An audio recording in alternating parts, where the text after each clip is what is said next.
யோவான் எழுதிய நற்செய்தி அதிகாரம் 17 இறை வசனங்கள் 20 முதல் 26 முடிய. அவர்களுக்காக மட்டும் நான் வேண்டவில்லை, அவர்களுடைய வார்த்தையின் வழியாக என்னிடம் நம்பிக்கை கொள்வோருக்காகவும் வேண்டுகிறேன். எல்லாரும் ஒன்றாய் இருப்பார்களாக. தந்தையே, நீர் என்னுள்ளும் நான் உம்முள்ளும் இருப்பது போல் அவர்களும் ஒன்றாய் இருப்பார்களாக. இதனால் நீரே என்னை அனுப்பினீர் என்று உலகம் நம்பும். நாம் ஒன்றாயிருப்பது போல் அவர்களும் ஒன்றாயிருக்குமாறு நீர் எனக்கு அருளிய மாட்சியை நான் அவர்களுக்கு அளித்தேன். இவ்வாறு நான் அவர்களுள்ளும் நீர் என்னுள்ளும் இருப்பதால் அவர்களும் முழுமையாய் ஒன்றித்திருப்பார்களாக.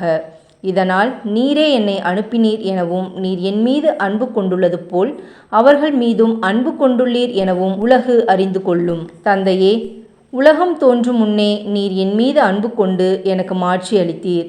நீர் என்னிடம் ஒப்படைத்தவர்கள் என் மாட்சியை காணுமாறு அவர்களும் நான் இருக்கும் இடத்திலேயே என்னோடு இருக்க வேண்டும் என விரும்புகிறேன்.